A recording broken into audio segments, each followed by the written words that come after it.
오늘 예배 가운데 주님께서 우리의 심령을 회복시키시기를 소원합니다.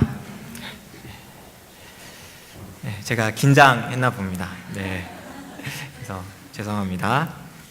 오늘 말씀을 나누겠습니다. 사무엘서는 사사시대의 끝과 왕정시대의 시작을 알려주는 성경입니다. 하나님의 뜻에는 상관없이, 관심 없이 각자 자기의 소견에 옳은 대로 행동했던 그 시대가 사사시대였습니다. 오늘 본문을 보면 암울했던 사사시대의 말기에 새로운 소망이 나타난 것을 살펴볼 수 있습니다. 우리 사무엘서 3장 1절 말씀을 같이 한번 제가 찾아보고 읽어드리겠습니다. 아이 사무엘이 엘리 앞에서 여호와를 섬길 때에는 여호와의 말씀이 희귀하여 이상이 흔히 보이지 않았더라 한 말씀입니다. 사사시대 말기에 여호와의 말씀이 희귀했다라고 그렇게 기록하고 있습니다.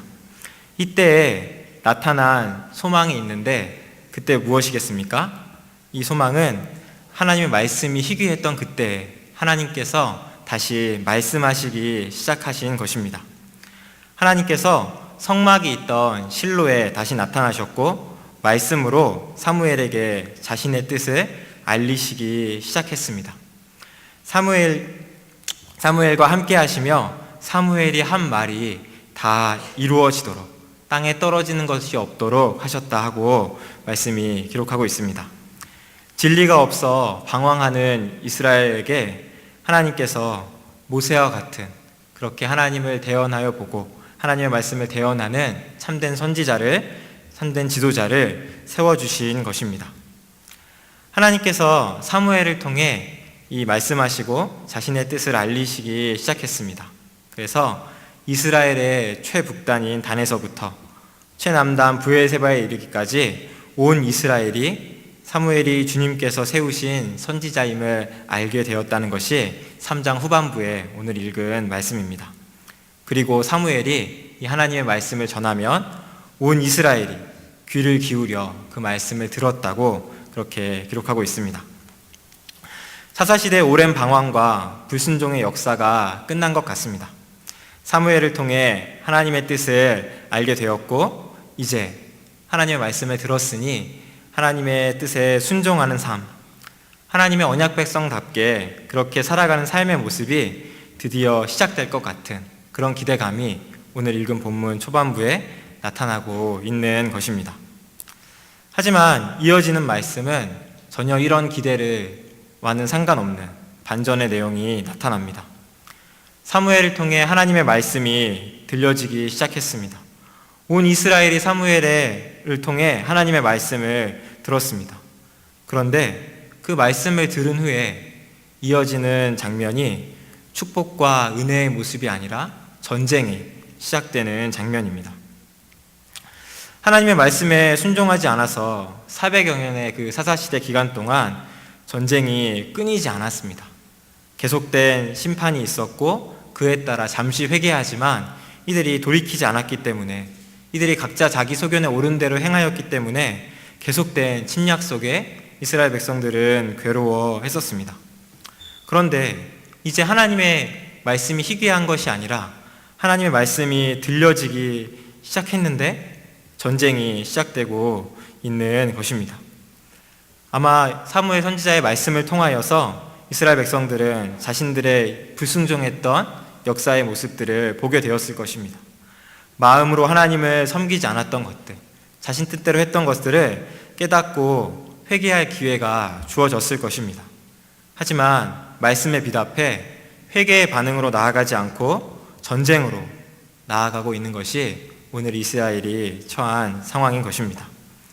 지금도 마찬가지이지만 전쟁은 무엇을 위해 하겠습니까? 자신이 원하는 것을 빼앗아 유지하기 위하여서, 얻기 위하여서 그렇게 전쟁을 하는 것일 것입니다. 3절 말씀을 보면 블레셋 사람들이 이스라엘을 치려고 전열을 갖추어서 공격을 하였고 이스라엘도 이 블레셋을 치려고 같이 전쟁에 나아간 것을 볼 수 있습니다. 이렇게 블레셋과 이스라엘의 또 다른 전쟁이 시작되었습니다. 하지만 이스라엘은 패배하고 맙니다. 그냥 패배가 아니라 4천여 명이나 전사하는 큰 패배를 당한 것입니다. 좀 이상합니다. 하나님의 말씀이 들려지기 시작한 때에 전쟁이 일어났다는 것과 또 그 전쟁을 패배했다는 것이 말입니다. 전쟁에 지고 돌아온 것을 본 이스라엘 장로들도 이것을 의아해하면서 고민한 끝에 답을 찾았습니다. 우리 함께 4장 3절 말씀을 같이 읽어보겠습니다. 백성이 진영으로 돌아오매 이스라엘 장로들이 이르되 여호와께서 어찌하여 우리에게 오늘 블레셋 사람들 앞에 패하게 하셨는고 여호와의 언약궤를 실로에서 우리에게로 가져다가 우리 중에 있게 하여 그것으로 우리를 우리 원수들의 손에서 구원하게 하자 하니 했습니다.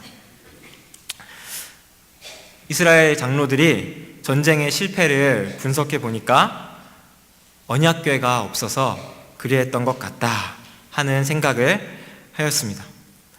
주님께서 오늘 우리가 블레셋 사람들에게 지도록 하신 까닭이 무엇이겠느냐? 하나님의 언약궤가 없어서이다 라고 생각하며 언약궤를 우리에게로 가져오도록 하자. 그리고 하나님이 아니라 그것으로 블레셋 가운데 승리할 수 있도록 하자 하는 말을 한 것입니다. 어찌 보면 하나님을 의지하는 이스라엘의 장로들다운 훌륭한 생각인 것 같습니다. 성도님들은 어떻게 생각하시나요? 실패의 원인을 하나님이 함께하지 않은 것에서 찾은 듯합니다. 하나님과 함께 전쟁을 이기려고 하는 모습 같아 보이는 것이죠. 이스라엘 백성들은 언약궤와 함께 했을 때 했던 승리를 기억하고 있었을 것입니다. 이스라엘 역사 속에서 요단강을 건널 때 언약궤를 맨 제사장들이 앞길을 걸어가자 요단강 물이 마르는 것을 경험했습니다. 여리고성을 점령할 때 언약궤가 앞장서서 나아갔고 싸우지 않고 함성만으로 승리한 것을 경험했습니다. 이것을 생각하면 언약궤를 가져온다는, 그렇게 하나님을 앞세운다는 그 생각이 합당한 것처럼 보여집니다. 4절에 보면 그룹 사이에 계신 만군의 여호와의 언약궤를 가지고 왔다라고 고백합니다. 하나님을 가리킬 때 만군의 여호와, 만군의 주님이라고 전쟁을 주관하시는 그런 능력 있는 하나님이라는 인식을 갖고 있는 것이죠. 여기까지 보면 괜찮은 것 같습니다. 하지만 그 뒤를 보면 조금씩 이상한 부분이 있습니다. 하나님께서 전쟁을 승리로 이끌어 주신다는 믿음을 가지고 있었다면, 하나님의 도우심을 구하고자 법궤를 가지고 온 것이었다면, 하나님께서 세우시고 사용하신, 하나님께서 말씀하시는 선지자인 사무엘에게 묻고 사무엘을 데리고 왔어야 할 것이었습니다.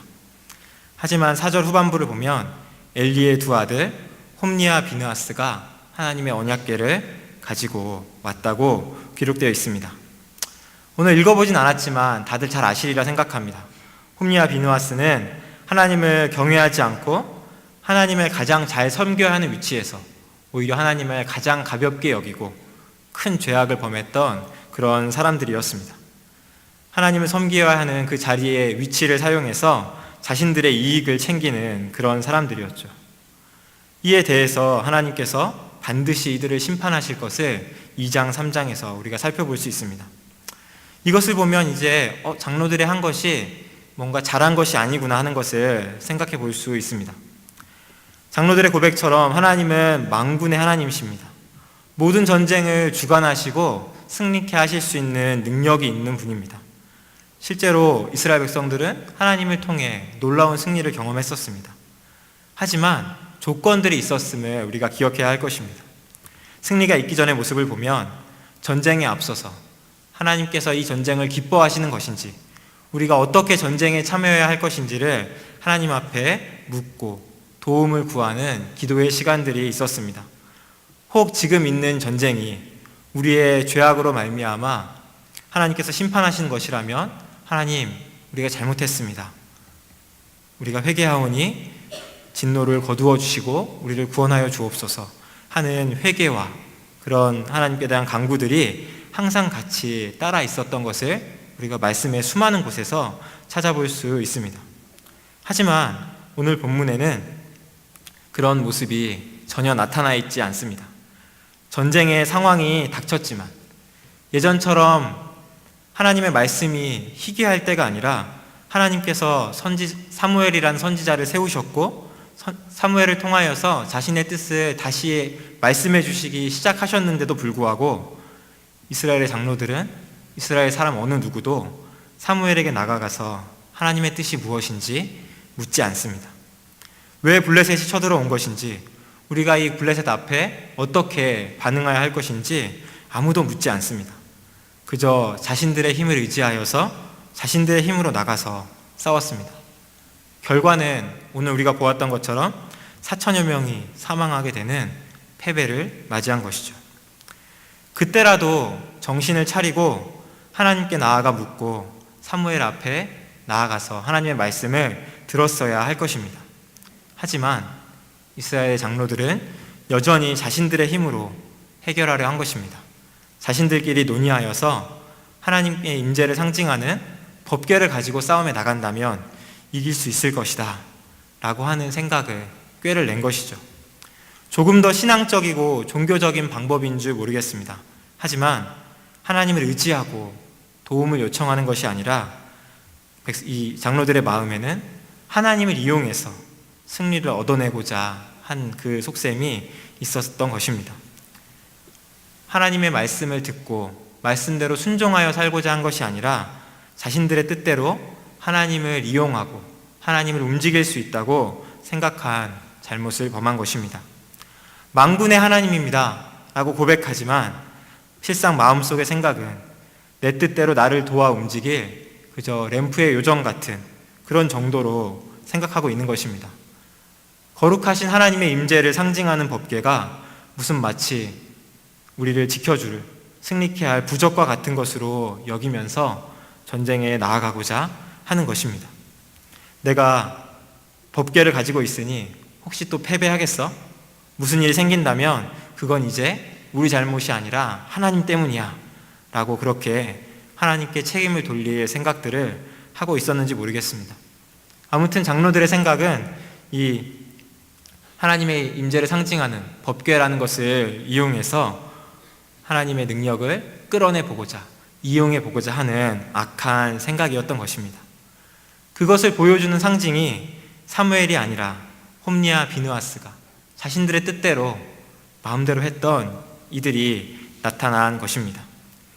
하나님을 무시하고 이들이 저지르는 악행이 온 이스라엘에 퍼져서 모르는 사람이 없었다고 기록하고 있지만 전쟁터의 장로들은 개의치 않고 이들로 하여금 법궤를 가져오게 합니다. 이스라엘 백성들도 누가 함께 했는지, 어떤 마음으로 지금 하나님께 도움을 요청하고 있는지는 생각하지 않고 그저 법궤가 나타나는 것만으로 온 이스라엘 백성들이 환호했다고 말씀이 기록하고 있습니다. 하나님을 두려워하지 않고 죄악 가운데 거하며 있을 때, 자신들의 유익만을 쫓을 때 얼마나 영적인 눈이 가리워지는지를 알 수 있는 부분입니다. 이스라엘 백성들은 하나님을 의지한다 말하였지만 하나님을 두려워하지 않고 하나님을 가벼이 대했습니다. 오히려 이스라엘 백성들보다 이방 사람들이, 이 블레셋 사람들이 하나님을 더 두려워하는 모습을 찾아볼 수 있습니다. 우리 7절, 8절 말씀을 같이 한번 읽어보겠습니다. 블레셋 사람이 두려워하여 이르되 신이 진영에 이르렀도다 하고 또 이르되 우리에게 화로다. 전날에는 이런 일이 없었도다. 우리에게 화로다. 누가 우리를 이 능한 신들의 손에서 건지리요. 그들은 광야에서 여러 가지 재앙으로 애굽인을 친 신들이니라. 블레셋 사람들도 하나님에 대한 소문을 들어 알고 있었습니다. 강력한 애굽 땅에서 이스라엘 백성들을 구원해낸 강한 신이라는 것을 들어서 알고 있었습니다. 그리고 화로다. 이전엔 이런 일이 없었는데 어찌하여 이런 일이 일어났는가? 우리가 이제 망하게 되었다 하고 하나님을 두려워하는 모습을 보여주고 있습니다. 하지만 이들도 또한 하나님을 두려워하지만 하나님 앞에 항복하는 것이 아니라 오히려 죽기 살기로 우리가 블레셋의 용사들아, 우리가 싸워서 이스라엘의 종이 됨을 면하자, 우리가 이때까지 계속해서 사사시대 동안 이스라엘 백성들을 마음대로 침략하며 종으로 부렸었는데 어찌 그들의 종이 될 수 있겠느냐. 차라리 죽을지언정 우리는 그렇게 할 수 없다. 죽기까지 싸우러 나가자 하고 자신들의 힘을 의지하며 두려운 하나님이지만 그 앞에 맞서 싸우기를 선택하고 있습니다. 이스라엘 백성들의 모습이나 블레셋의 모습이나 하나님을 경외함은 찾아볼 수 없는 그런 모습이지요. 2차 전쟁이 일어납니다. 그 결과는 이전에 4,000명이 죽었다면 이제는 더 큰 패배로 보병 3만 명이 죽는 크나큰 패배를 맞게 됩니다. 그리고 하나님의 임재의 상징이었던 법궤를 빼앗기게 됩니다. 홈리와 비느하스는 죽음을 맞이하게 되지요. 하나님께서 사무엘을 세우셔서 다시 말씀하시는 것으로, 사무엘과 함께 하시는 것으로 이스라엘 땅에 새로운 소망이 나타난 것 같았지만 이전에 경험해보지 못한 비참한 패배와 함께 하나님의 임재가 떠난 것 같은 법궤를 빼앗기는 절망으로 오늘 본문이 끝이 나고 있는 것입니다. 이 말씀을 통해 무엇을 생각해 보아야 할까요? 하나님은 우리의 뜻대로 움직일 수 있는, 조종할 수 있는 분이 아니라는 것을 우리가 명심해야 할 것입니다. 하나님은 우리의 주인일 뿐만 아니라 온 세상의 주인이신 분입니다. 그 하나님께서 은혜를 베풀어 주셔서 예수 그리스도의 피로 우리를 값주고 사주시고 자녀로 삼아주시고 우리와 함께 해주시는 그런 분이라고, 우리가 함부로 대할 수 있는 분이 아니라는 것을 우리는 늘 기억해야 할 것입니다. 하나님의 그 오래 참으심 앞에, 사랑 앞에 회개하지 않는다면, 정말 하나님을 의지하지 않고 그저 현실적인 복만을 구한다면, 하나님을 자신의 유익을 위해 이용하려 한다면 하나님께서는 듣지 않으시는 분이고 또한 그 불손함을 가만히 두고 보지 않으시고 심판하시는 분이라는 것을 우리가 명심해야 할 것입니다. 하나님께서 우리를 사랑하시기에 우리와 인격적인 관계를 맺으셨습니다. 하나님의 언약 백성으로 부르셨고 하나님을 의지하고 살아가기를 원하시고 계시다는 것을 기억해야 할 것입니다. 이것을 가르치고 훈련시키시고자 하나님께서는 때로 세상의 실패와 패배를 경험하게도 하시는 것입니다. 우리가 예배에 나와서 기도하고 말씀을 듣고 열심히 신앙생활을 하는 이유가 무엇입니까? 하나님의 언약 백성으로 마땅히 그러해야 하기 때문입니다. 하나님의 영광을 위해 우리가 지음받았기 때문이죠. 또 하나님께서 우리를 죄에서 구원하여 주신 것에 감사하기 때문입니다. 그리고 더 하나님을 더 사랑하기 위해서입니다. 말씀을 통해 하나님을 알아가고 하나님의 뜻을 분별하여 하나님이 기뻐하시는 삶을 살아가도록, 순종의 삶을 살아가도록 하기 위하여서 우리가 하나님 앞에 나오는 줄 믿습니다. 하지만 이런 이유가 아니라 당장 내 눈앞의 문제를 해결하기 위해서라면, 내 필요를 채우기 위해서라면 그때 우리는 주의하여서, 그런 마음이 우리 안에 일어나고 있다면 주의해서 살피고 우리의 마음을 굳히는 것이 아니라 당장 그 즉시 회개의 자리로 나아가야 할 것입니다. 오늘 오전 말씀을 통해 들었던 것처럼 하나님께서 이스라엘 백성들을 애굽에서 건져주신 것은 이스라엘을 하나님을 섬기는 나라로 세우시기 위함이었습니다. 하나님을 경외함으로 참되게 예배하는 자들로 세우시기 위함이었던 것입니다. 하나님께서 사무엘을 통하여서 사무엘을 세우셔서 이스라엘 백성들에게 다시 말씀하시기 시작하신 것처럼 하나님께서 우리에게도 오늘날 많은 예배들을 통하여서, 목사님을 통하여서 말씀하여 주시고 있다는 것을 기억하셨으면 좋겠습니다. 그 말씀 앞에 순종함으로 반응하시는 성도님들이 되시기를 바랍니다. 하나님을 전적으로 의지하지 못하도록 막는 내 습관이 있다면 내 안에 있는 우상들을 머뭇거리지 말고 끊어내야 할 것입니다. 말씀이 주어질 때 그 자체로 만족하며 머무르시지 않기를 바랍니다. 은혜가 주어지고 말씀의 빛이 내 생각과 마음을 파고들 때 내 자신을 더 돌아보며 철저히 회개하며 하나님께 나아가는 것이 하나님께서 우리에게 말씀을 주신 이유이고 우리가 말씀 앞에 반응할 마땅한 태도일 줄 압니다.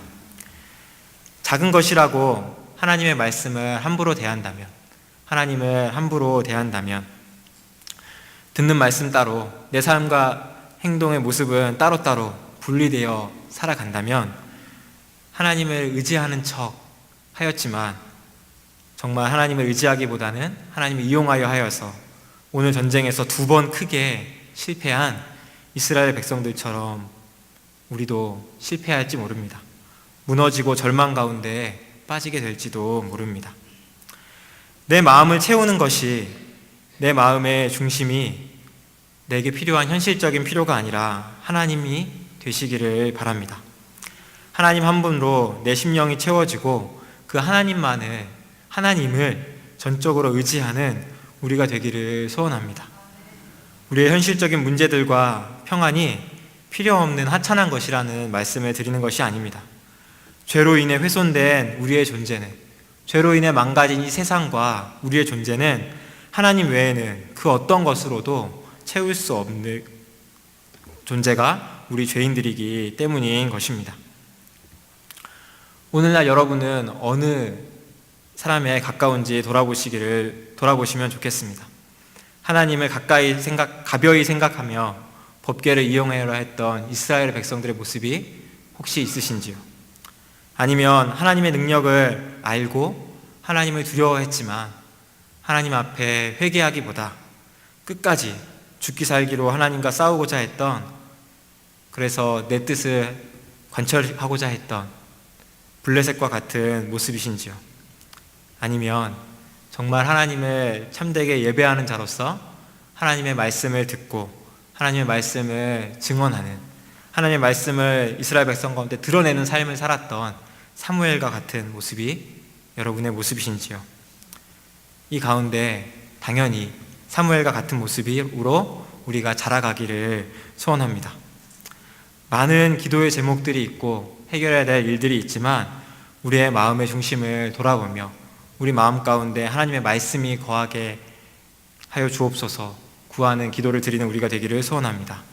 그리고 그 말씀에 합당한 회개와 순종의 삶을 살아감으로 하나님을 이용하는 것이 아니라 하나님의 인도하심을 따라가는 삶을 살아가시는, 그것을 통해 승리를 경험하시는 성도님들이 되시기를 축원합니다. 함께 기도하겠습니다. 사랑과 은혜가 충만하신 하나님 아버지, 우리에게 말씀을 감추지 않으시고 우리에게도 말씀하여 주시는 것을 통하여서 감사를 드립니다. 주님, 많은 예배들을 통하여서 주시는 그 말씀 앞에 우리가 정말 하나님을 경외함으로 그 말씀을 받기를 소원합니다. 우리의 심령 골수를 찔러 쪼갠 것 같은 예리하고 능력 있는 말씀으로 우리 가운데 새겨지게 하여 주시고 그 선포된 말씀 앞에 회개하며 또 순종으로 나아가는 우리 성도님들이 되게 하여 주옵소서. 그리하여서 하나님께서 주시는 말씀으로 인한 승리를 경험하기를 소원합니다. 주님, 함께하여 주옵소서. 예수님의 이름으로 기도하옵나이다. 우리 이 여전도의 회원분들 나오셔서 특성으로 하나님께 영광